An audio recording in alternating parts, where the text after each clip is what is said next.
Hey friends, welcome back to today's video. I'm so excited to be sharing with you unconventional tips for how to actually achieve more work-life balance in your day-to-day life. Now, is work-life balance a possibility? I think yes. Now, obviously, there are going to be ebbs and flows to what this might look like for you based on the season of life that you're in. If you've got littles, if you have a full-time job, if you're on summer break, it's going to vary. But I do think no matter where you're at, there is an opportunity to up-level the opportunity for balance in your day-to-day life. So ready, set, let's get into it. Are you ready to grow your online business? Make consistent income, start a successful podcast? Welcome to Online Business for Christian Women with Stephanie Gass. It's time to grow, girl. All right, here's where we're at. You have just started this business, or you've been in your business for a while, but maybe you're not as profitable as you would like to be. So you're spending so much time trying to grow, trying to scale, starting and stopping, restarting, trying to figure out where you're going wrong, what you're missing. You're consistently adding things onto your plate. Am I right or am I right? Tell me in the comments. Is that you on a scale of 1 to 10? Here is the deal. We have to actually do less better if we want to have more time. Time is the secret sauce to attaining more balance in your life, right? Because we all have a life, and then we have our work. That's what we have. We have these two really beautiful components to who we are. Inside of life is your spiritual growth, time with God, going to church, volunteering, is your family time, hopefully family dinner, playing together, going on hikes together. If you have adult kids, getting together, whatever that might look like in your life is your health, your time to focus on your body, to meal prep and to feed yourself well. All of that, right? All of the things you do are here, and then your work is over here. And I don't believe in this integration of work and life where you're a laptop nighttime warrior, or you are sitting there and everyone else is watching Planet of the Apes, which, by the way, okay, my family and I just started watching that, and I'm like so hooked on those movies. A little violent, so just grain of salt.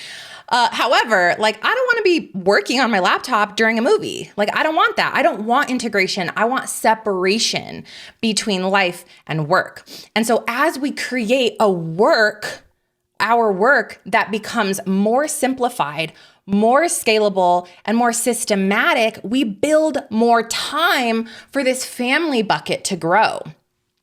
Because if you're anything like me, my ideal goal, my ideal schedule was I wanted to work when my boys were in school. I wanted to work 4 to 5 hours a day, Monday through Friday, and then be done. I didn't want to work in the morning when I was getting them ready and having breakfast. I didn't want to work after 3:30 because I wanted to be with my family, work out, make a nice, nourishing dinner, and then reset my home so that the next day I would really feel optimal and in my best headspace. Oh, and P.S., I wanted to spend time with God too. So that's what I wanted. Now, for so many years, that was not the reality. And granted, I get it. Like, when we're first starting out as an entrepreneur, sometimes we just have to work more. Like, I understand. Sometimes when I'm in a live launch or when I'm offboarding a team member and onboarding somebody else, like, we're working more. We have an internship program. And so sometimes I get it. Like, this is not about perfection. It's about creating that up level of opportunity for you to have more balance in the pockets of time and in the seasons that you can. Okay. And I will tell you that I've achieved it. I work consistently 15 to 20 hours per week at this point, unless we're in a big thing, like I just mentioned, then we'll add 5 to 10 more hours on that for me in those small pockets of time, which great. Like, I'm super here for that. So that's what I want for you. So instead of telling you all of the conventional ways that you can have more work-life balance, which I'll tell you them right now, I actually want to tell you a few unconventional ways that maybe you're not thinking about. Here are some of the conventional ways that you can increase your work-life balance. These are just simple, and if you don't have these in place, like, you got to start here. Number 1, you have to have time management. When are you working? Remember when I talked about the separation of your work and your life, your family? I want you to build out time blocks in your schedule for when you can actually sit down, separate work, and then you're way more intentional with what you're doing, okay?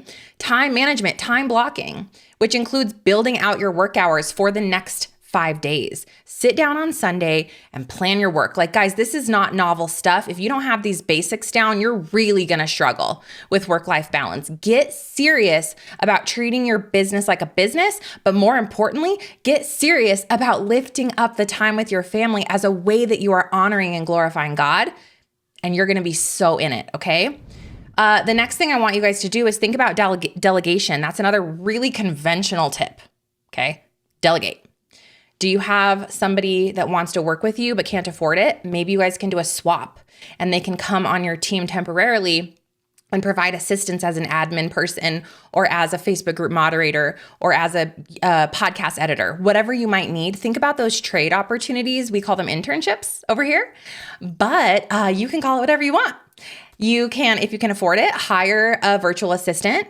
Maybe also for tax purposes, if you have kids that are in their teen years, you can actually hire your kids as a tax write-off and put those kiddos to their first summer job or to their first couple hours a week after school job of learning to edit a podcast episode or learning to make graphics for you in Canva. Pro tip. Okay, so those really simple tips are going to help with balance. Also automation. Think about all the ways that you can automate to save time. I've done a lot of episodes on automation already. Please head over to stephgasscommunity.com. The link is right here, and get my podcast catalog. It's in the guides, and you can search for automation. You can search for schedule. You can search for podcasting. You can search for money. You can search for time. Whatever you're dealing with that you really need help, go to my catalog. I have over 750 podcast episodes, over 6 years of content to help you. Again, that is stephgasscommunity.com. Go get the catalog, okay? So now, what I really want to talk to you about today are these unconventional methods of having more time so you can have more work-life balance, okay? So let's get into this. Here's the first one.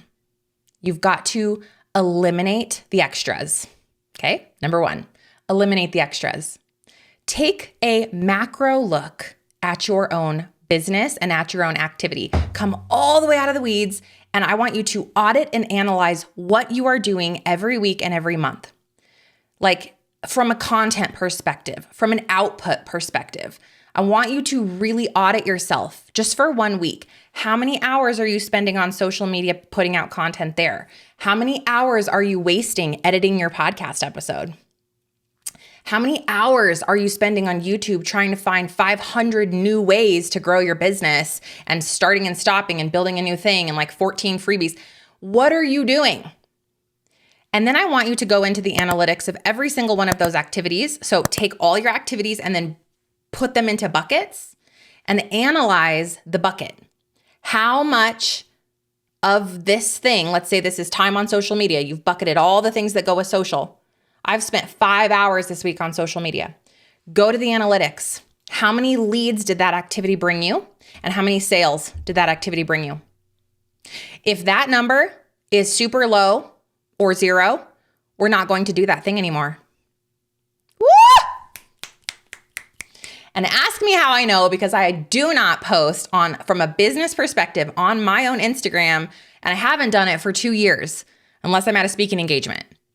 I don't have a TikTok account, and I don't even know what else is cool, okay? Like my focus 100% of the time is long form content, long form. And we're gonna go ahead and link a long form content where whichever side it pops up video for you here if you wanna learn more about utilizing long form content to grow. But we've got to eliminate all of the stuff that isn't working. Just get rid of it. You don't have to say you'll never do it again, but you're going to park it for now. What are some things that I have my students park? Making a bunch of freebies. It's not helping you. Social media. Sorry, it's not helping you. Working on building your own website. Probably not helping you, because if it's not professional and you don't have an audience yet, it's not going to help you with conversion anyway. What else do I have people park? Tiny, tiny baby offers. Probably not helping you. Okay, so we're going to park all the stuff that isn't working. So eliminate the extras. Okay, that brings me to number 2, which is you are going to then amplify the winners. Eliminate the extras, 2, or losers, we can call it either one. Two, we are going to amplify the winners. So when you look through your week's worth of work, where is something actually working? And I don't care if you're brand new, there's something that's already working for you. Is it your Facebook group? Is it the podcast you just launched that has 100 consistent listeners? Where's the winner? I want you to double down on your winner for 90 days. That's all you're going to do is you're just going to drill in on the winner. What this is going to do, for me, what this did is this allowed me to eliminate Instagram. I was spending 3 to 5 hours a day trying to grow my business on Instagram. I got rid of it, which saved me 15 to 20 something hours per week. This is not a joke. And I added another podcast episode because the podcast, what was actually working to grow my leads and make sales in my business. And y'all, if you don't know your numbers, we're going to have a moment, okay? Because if we don't know what is actually working, what are we doing? Are we the CEO or are we not, right? So get serious about this. What is the data telling you? And also, data over drama. This is not emotional. This is what is working and what is not working, okay? So what we're gonna do now is we're just gonna amplify the winner for 90 days. This allowed me to get rid of 15 hours of wasted time and add 1 more hour of podcasting, the thing that was actually working. So now I was spending 2 hours a week on content creation that was long form, sticky, was growing my business. And I had eliminated 15 hours of crud that wasn't actually working and that had a 24-hour shelf life. And then no one saw anyways. Yeah? So you're going to amplify the winner. Okay. The next thing, tip number 3, is you've got to embrace imperfection. Embrace imperfection. Okay. Look, if you sit there and you've decided okay, Steph, I've listened to you for 4 months. You've sold me on why podcasting is such an amazing tool to get listeners, get leads, and conversion. I'm here for it, but I'm actually spending 7 hours on one podcast episode. And you said you only spent 2. It's because you are spending way too much time on trying to make every single episode perfect. Look, let it be imperfect. The top performing episodes on my show are conversational. The top performing long form things that I put out, they're not perfect, right? I let myself mess up. If your dog barks, pause the recording and delete that and just keep on rolling. You have got this. I actually give my students only the amount of time that they've recorded the episode to edit. So for example, if they record a 15-minute episode, they only have 15 minutes to edit. Cut down on the obsessive perfectionism and you are going to find 1, 2, or 3 more hours a week. Embrace imperfection in your content creation. I promise you, people actually like real people a lot more than they like the overproduced perfectionistic stuff. Now, yes, you'll see those things out there and they probably make you want to have that level. But look, those people are already at 6 and 7 figures. You're not there yet. Let me tell you something. I grew a 6-figure coaching business with just my podcast. Okay. Within 12 months, by the way. And I had so much amazing success without all the fancy things. Now, over time, we've gotten fancy things, but do remember, I've been a full-time entrepreneur for 15 years. So overnight success, right? Start with imperfection, go. Because God is not calling you to hyper focus on your business for 47 hours a week and then spend 8 hours with your family so that your podcast episode can be perfect. He's calling you to show up and spread your message with excitement, with the Holy Spirit forward to help people to be consistent. Yeah, sure. We are showing up for good works in alignment with God's will. We have a kingdom partnership with him, but he's also calling you to lay it down and now turn it off and turn to your family because you are called as at a high capacity as well to be a present wife, family member, grandma, friend, mom, sister, right? You are also called for those things. And when we ignore one call over our life and we idolize another call over our life, we will fall short and it will not succeed. There will not be fruit on an obsession on growing. So you're going to release that right now in Jesus' name. Boop. Okay. Last tip, 2 unconventional tips I'm going to run through real quickly with you right now is the digital detox. Look, If you want to have more work-life balance, you have got to stop staring at your phone, friend, okay? This looks like turn off every notification on your phone. Just do it. Okay, stop arguing with me. Do it. I swear, 4 years or something, I haven't had a notification on my phone. I have no clue when somebody messages me. I have no clue. None. The only notification on is if I get an actual text message from the 5 core people in my life, right? Or a phone call. That's it. That way, when I discern to sit down and deal with my messages, I have a time block for that. You need that in your life. That's going to give you back at least 30 minutes to an hour per day to have more balance in your life. The last tip that I have for you is walking meetings or workout meetings. So this one is great because if you recall when I talked about life and family, I did talk about health and working out. That is the one place I believe you could mesh work and workout. And I think that that's great. So for example, if you haven't gone for a walk today and you have Voxer on your phone and you have a team or you have a client who has text access to you or you have discovery calls booked, do all of that while moving. Go for a walk and take those calls. Get on the Peloton bike and do discovery calls, like whatever. And PS, like you don't have to do a discovery call on video. Okay. By the way, I have so many episodes on all of this that I'm talking about. Again, that podcast catalog is at stephgasscommunity.com. In the guides, look up discovery and you'll find all my podcast episodes on discovery calls. So many pro tips in here. So that's it. I've got a lot of conventional tips for you. I have some examples that I shared with you today. I have these unconventional tips.